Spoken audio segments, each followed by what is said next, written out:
of Juvenal. It was first published in 1738 and then later revised in 1748. Since the title itself suggests that it is an imitation, right? And imitation of the third satire of Juvenal. Now, who is this Juvenal?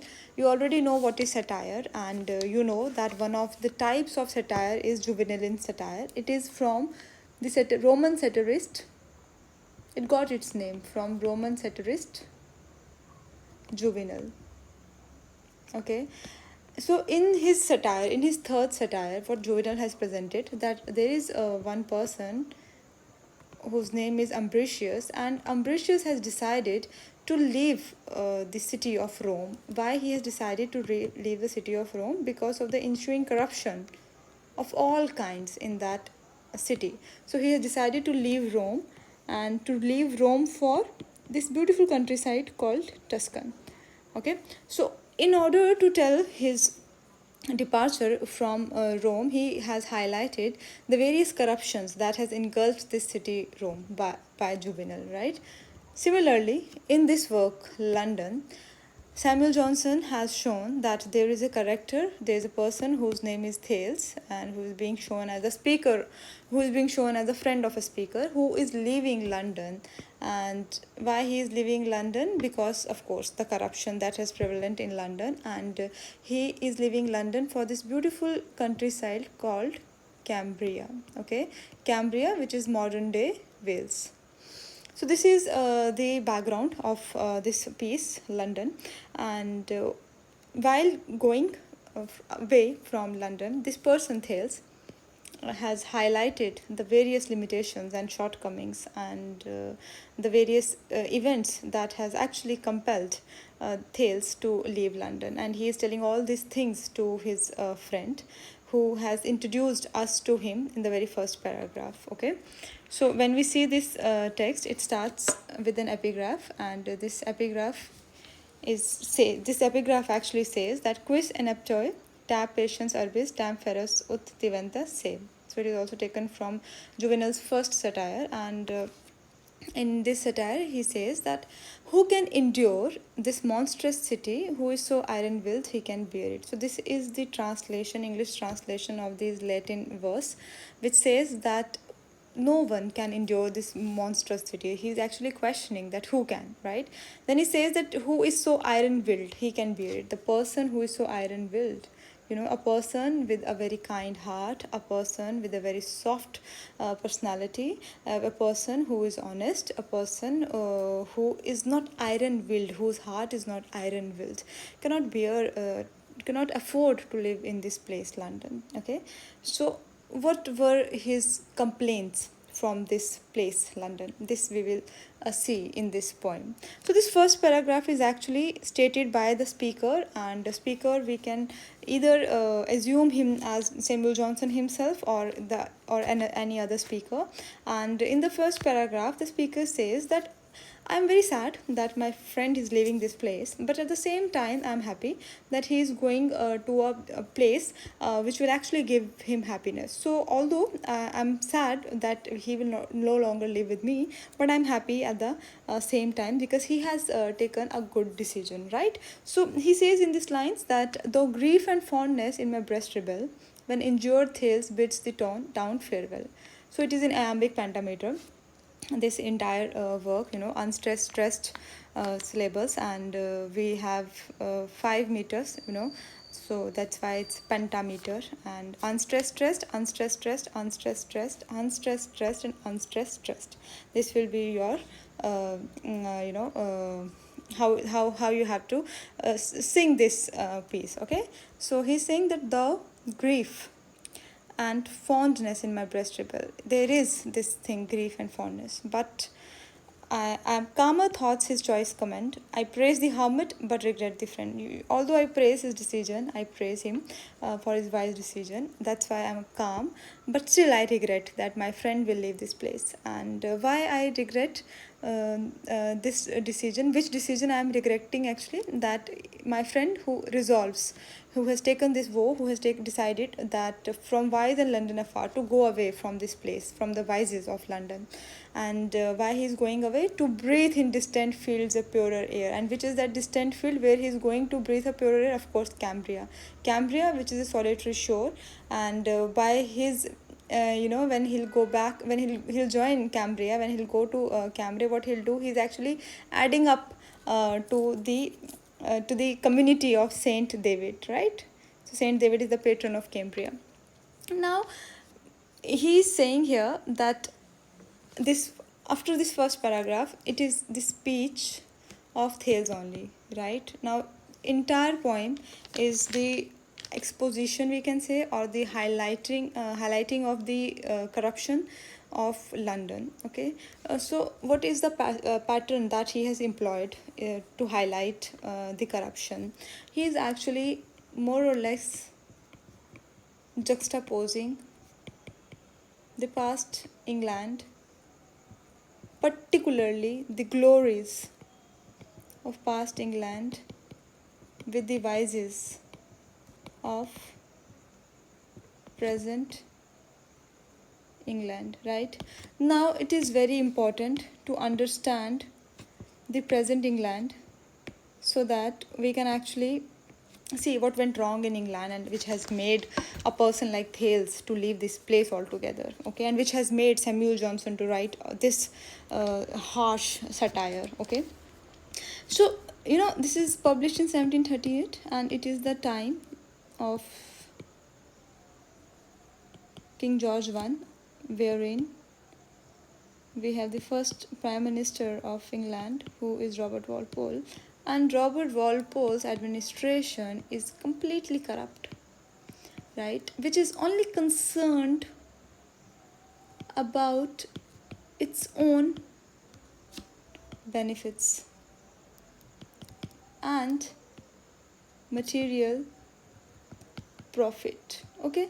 So they have no concern for the welfare of poor people. Now London, under the aegis of Robert Walpole, has become a city which is full of crimes, criminals, okay, and which is losing its earlier fame because Robert Walpole's government is unable to save itself from foreign attacks, particularly from the Spaniards. Okay, now this is very important. So just recently, England has lost from the Spanish fleet in the sea, unlike the victory of Queen Elizabeth, which is famously called the defeat of Spanish Armada. So England has lost from Spaniards, which is again the reason for the frustration of Johnson. And of course, London has become a city where merit has no value, where it is actually your how much you can, your slavish attitude, how much you can lick the boots of the masters, that will raise you to the heights, right? Unlike the merit of a person, which used to give him benefits, here in London it is actually your sweet tongue that will help you to raise your status, okay. So here he's saying that this friend of mine is leaving this place and he's joining the another place, and then he'll reveal the corruption. He says that here in it's very difficult to live because in London here malice rapine accident conspire, and now a rebel rages, now a fire. Their ambush here relentless ruffians lay, and here the fell attorney prowls for prey. So there you will see here he's saying that it's very difficult to live in this place London, where it is full of accidents, conspiracies, rapines, malice, and there are rages, there is fire, and rages and fire is actually the symbol of all kind of aggression. And here people always waiting for for the victims to attack upon, and the attorneys, the people who are in the legislation, not legislation, who are in the judiciary. Actually, attorney is representation for the judicial authorities who are in the judiciary. They're always looking for the prey, so that anyone can come to them and they can charge them high fees, right? And they will fight their cases. So this is the place, okay? And it's not only about this that there is only social corruption. Herein it is very difficult to live, because here falling houses thunder on your head. So the houses are so big, and in order to accommodate all the population that is living in London, so there are big buildings, right, which can fall at you at any time. And here a female atheist talks you dead. So in order to when people die, it is actually the Christian people, the parson or the parish, the parsons or the clergymen, they'll come to you and sing prayers for you. But herein we cannot see any atheist. People are so away from religion, and here actually female atheist will come and sing prayers for you when you will go dead. So this is the social environment where the people are living. This is a kind of social environment where people are living in London. So religiously it is corrupt, it is socially corrupt, and as well as if we talk about the infrastructure of London, it is also very bad, because falling houses thunder on your head. So now what he'll do, he's actually waiting for his ship to come that will take him to Cambria. And here he says that it used to be the time, it is actually the seat that gave Elizabeth birth. We kneel and kiss the consecrated earth. So it is the same place, where they look at Greenwich. Greenwich is the place where Queen Elizabeth was born, in England only. When they are looking at this place, and they are saying in London, of course, that so since London is a city in England, okay, if I am saying England or London, so don't get confused, right? So here he is saying this place Greenwich, where Queen Elizabeth was born. So we kneel to this city and we kiss that consecrated earth, because it was it is the place which has given us Queen Elizabeth, right? And in pleasing dreams the blissful age renew. So I just dream that age can be renewed again, the age which was reigned by Queen Elizabeth, and call Britannia's glories back to view. So that was the time when Britain was at its height, when the glories of Britain were touching the sky. So I want that time to renew, but I know it is not possible, right? So there was a time when Queen Elizabeth has, there is reference to the defeat of Spanish Armada, when the Spanish fleet was defeated by the English army in 1588. So you see, behold her crossed infant on the main, the guard of commerce and the dread of Spain, our masquerades, debauched, excised, oppressed. So is it that was a time when Spaniards were afraid of us? But now look at us. Now we cannot defeat them, right? So our masquerades, debauched, excised, oppressed. Now here he is giving reference to the excise tax. Okay, this excise tax was again imposed by Robert Walpole on the private properties. So here he is referring to that private tax. He's saying that now here in England, these ministers, these debauched ministers, they are masquerading themselves as ministers, and what they are doing, they are imposing this excise tax, and they are oppressing the already oppressed people, the poor people.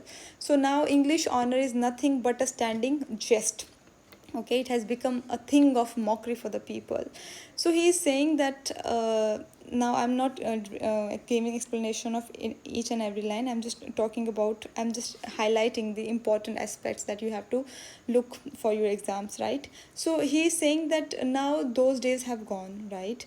And these are the days which are actually degenerated days. And herein what is happening now, he says that since worthy cries in these degenerate days, so these are the degenerated days, wants even the cheap reward of empty praise. In those cursed walls devoted to vice and gain. So these cursed walls of London, they are actually devoted to only vice and gain. People here are with their vices, with their sweet talks, no matter either they are worthy of the seat or not, they'll get things because they are very good at empty praises. Okay, because of their sweet tongue, they will get rewards. And unrewarded science toils in vain. Unrewarded science here is reference to knowledge, or people who are knowledgeable, who are proficient in science or mathematics or physics or anything, who are intelligent people, they are toiling in vain because they are meritorious, so but they don't have sweet tongue, they cannot do flattery. So that's why their toils are actually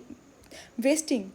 Okay, since hope but thoughts double my to double my distress, and every moment leaves my little less. But whenever I think about this place, it actually gives me distress, and it compels me to leave this place. While yet me steady steps no staff sustains, and life still vigorous revels in my veins. He says that there is no support here for me, and I have life in my veins. So he asks God that grant me kind heaven, give me a kind heaven to find some happier place. Okay, a happier place where honesty and sense are no disgrace. Here in this place, honesty and sense has no value. Here only how much empty praises you can bestow upon your master will actually qualify you for a reward. But honesty and sense has no place here. So he's saying that, oh God, please grant me a happy place where honesty and sense are not seen as disgrace. Actually, we know that honesty, right? Honesty and common sense is actually the things of grace, right? But here in London it is being seen as disgrace.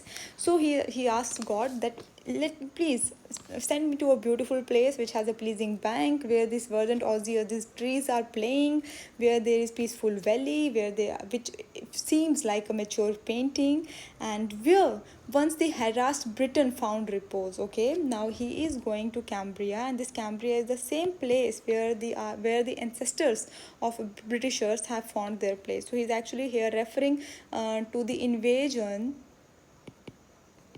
of Britain by the Germanic tribes, right? You must have heard about them, the Angels and the Saxons, you know, the Angels and the Saxons. So when they tried, or when they have invaded actually the British state altogether, so these Britons have found the repose, they have moved to Cambria. So he's saying that okay, that was the place which has actually given refuge to our ancestors also, so I am going to take refuge in that place only. Herein it is very difficult for me to live, so he's saying that let Dash live here, for Dash has learned to live. He said like people who have learned to live can live here. I don't have this much capacity to bear this corruption, as I have not learned any wise to be suitable for this place. So let Dash live here, for Dash has learned to live. Okay, he could have easily incorporated any name here, either the name of the king or the name of the Prime Minister Robert Walpole, but he has not. Why?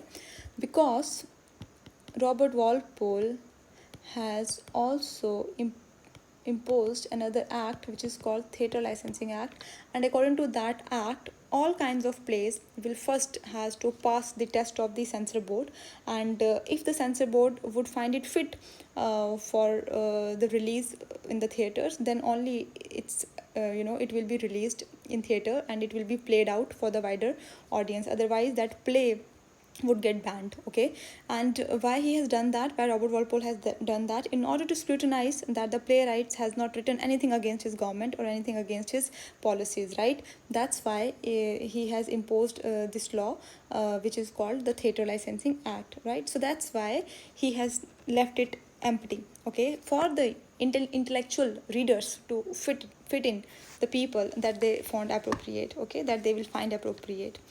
Now he's saying that here let those reigns whom pensions can incite. Now what is this pensions? Pensions is actually, you can say corruption or you can say bribing the opposition. Okay, so what Robert Paul government is doing, Robert Walpole's government is actually bribing the ministers in the opposition and giving it the name of a pension so that they can join their party. Okay, so this thing you have to remember, that what is this pension. This pension is not modern days pension that we give to our people who retired from their services. It is actually the pension that Robert Walpole's government used to give to the opposite members or the people whom they want in their side. Okay, it is actually, you can call it a bribe. So he said that let those reign whom pensions can incite, who can be motivated by pensions.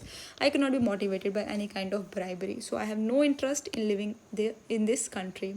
Now he's saying that these pensions they are using to vote a patriot black, a courtier white. Now who are the patriots? Patriots are the opposition ministers. Okay, so the opposition party is called the patriots. So he's saying that here what they are doing, they are actually presenting the patriots black and they are presenting the courtiers, the court members of Robert Walpole as white. Now he's saying that explain their country's rear broadsides when plead for pirates and the face of day. So what they are doing in the parliament, they are actually justifying their actions where they are unable to defeat the Spaniards. And with slavish tenant state are poisoned youth. And with this kind of attitude, with these slavish attitudes wherein they are unable to defeat themselves, where they are unable to defeat the Spaniards, so they are actually instilling poison in our youth. They are effeminizing our youth and lend a lie the confidence of truth, and they are saying it in such a manner that it seems they are speaking the truth. Okay, so then he says that let such raise his place and manners by collected text or form a lottery with warbling eunuchs filled a lesson stage. Because I have told you, there was a theatre licensing act. So he is now saying that now what is happening, that people cannot write anything, people have no right, people cannot show any creativity, and since playwrights are not willing to write anything, so what they are doing, these playwrights are being replaced by the eunuchs are actually here is a reference to the singers, to the opera singers. And when opera singers sing, we know that they don't utter a word. So these are the actually Italian operas he is referring to, which has replaced the which became very popular during the Robert Walpole's government. So that's why Samuel Johnson has highlighted the same, right? So he's saying that here people can, it's not the thing that no one can gain benefit here, or no one can rise to heights here. Of course people can, right? who can who can be easily seduced by money. Okay, so they can raise to heights, and there they will collect text, and they forms lottery, and here the stage is being replaced by all kind of eunuchs who are actually singing, and lulled to servitude a thoughtless age. And this age has actually become a thoughtless age where people have no mind, where people are not applying the sense. And he said earlier also that this is a place where grace and where what is that line that here he's saying here that this place has become a very bad place, and here there is no place for the sense. Okay, common sense has no place, honesty has no place in this place, which is London. Okay, just see that line I have already mentioned, right? So he's saying that that's why, because they have no common sense. So it has become a thoughtless age, and this thoughtless age where people are not applying any mind, any brains, they are just lulled to servitude. It's become their habit to become a servant to their masters. Now he says very satirically, very sarcastically, that heroes proceed. Yeah, this is what you have learned and this is what you are doing, so you will do it. So proceed, do whatever you want to do, because your pride cannot be hold. What bonds your pride shall hold? What check restrain your thirst of power? Nothing can check your thirst for power and gold. You are so corrupt, and you are so engrossed in materialism that nothing can stop your thirst. So behold rebellious virtue quite overthrown. So here the virtue is being overthrown. Behold our fame, our wealth, our lives your own. Now you have made all these things your own, so you have no concern for the poor people, you are only thinking about your own self. And here he says that this is the nation where spoils are ever given. Okay, and public crimes inflame the wrath of heaven. So public crime is the crime of the government. The present government is doing so much crimes that it is actually inciting the wrath of the heaven. But nothing can be done here. Nothing can be done because the courts are corrupt. Okay, the art has become meaningless because of the Theatre Licensing Act. He says that despise a fool in half his pension dressed, and strive in vain to laugh at Henley's jest. Because people, ministers, okay, they are being purchased by pensions, with pensions. Okay, so what they can do, nothing but laugh at H.Y.'s jest. H.Y.'s jest is actually the Henley's jest, and Henley is one of the administrator of Robert Walpole government who used to write in gazetteer, and meaningless things he used to write. And since you have become servitude to this class of administrators, and if they'll say that today is night, you have to say it is night. And if they are saying that we have written something to laugh upon, now you have to laugh. So let them laugh on the jest of Henley's. They have made this place a mockery only, and full of corruption. Nothing can control their lust, nothing can control their thirst for power and gold. So it is very difficult for me to live in this kind of London. Now he says that may they rise while I whose rusting tongue never knew to puzzle right or varnish wrong. Let these people rise. These people who learn the art of slavery, right, who have learned the art of slavery, and who with their softer smiles and subtle art can sap the principles or taint the heart. They know this art, and they are so artistic and so subtler in their art that with more address a lover's note convey or bribe a virgin's innocence away. So they have these tricks of bribing a virgin's innocence away, of taking a innocence of a virgin. So they are so so smart in their tongue, so clever with their smiles, that they can do anything. But I, Thales is referring here, he is Thales, whose rustic tongue. Rustic tongue means who don't know how to turn lies truth, who don't know this art, who has never learned this art, who has this rustic tongue, and who never know that how to present right as wrong and wrong as right, cannot live here. And since I don't know this art, of presenting the right as wrong and wrong as right, truth as lie and lie as truth, will spurned as a beggar and dreaded as a spy, will be seen as a spy by these administrators, by the people at power, because I'm not talking in their language, and I'll be spurned as a beggar. And since I'm unable to flatter them, I'm unable to lick their boots, what would be my future? Nothing but of a beggar only, since I won't be able to get any position here.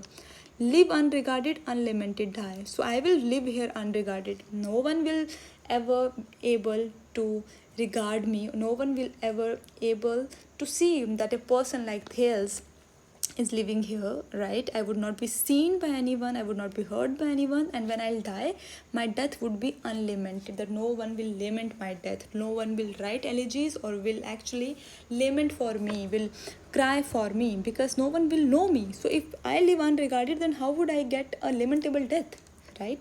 So that's why he says that despite of living here as a beggar and dreaded as a spy, it is very imperative for me to leave London, because the vices, of London, the slavish attitude of people, right, the dishonesty of the people here, of the Londoners, I cannot learn the art.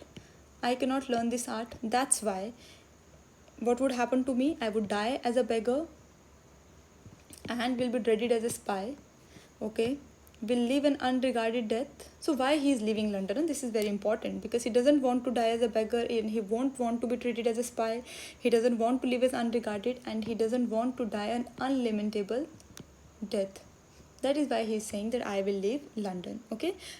So this is the part 1 of London. In the next part, we will try to cover the remaining lines. So far you know the background of the London, that there is a person called Thales who is leaving London because of the corruption that has engulfed this beautiful city. And then in the coming paragraphs, in the coming stanzas, or in the stanzas of the poem altogether, he is actually highlighting these corruptions one by one. So far he has talked about Queen Elizabeth, when I said to you that he is actually highlighting the past glories of Britain. So he talked about Queen Elizabeth. Then he talked about Cambria, how Cambria has given refuge to the ancestors of the Britain, right, when they have fled the Britain from the invasion of the Anglo-Saxon tribes. Then he talked about the corruption that has engulfed this city, London. And then he talked about the people who have learned the subtle art of sweet smiles, and who can take away the innocence of a virgin. So this is a metaphoric reference for the people, that how much how much proficient they are with their tongue, that they can seduce anyone, right? And how this Robert Walpole's government is actually winning the people, or we can say is taking the is getting the support of the people by bribing them in the form of pensions. So this is all for today. In the next video we'll do the remaining lines. Thank you so much.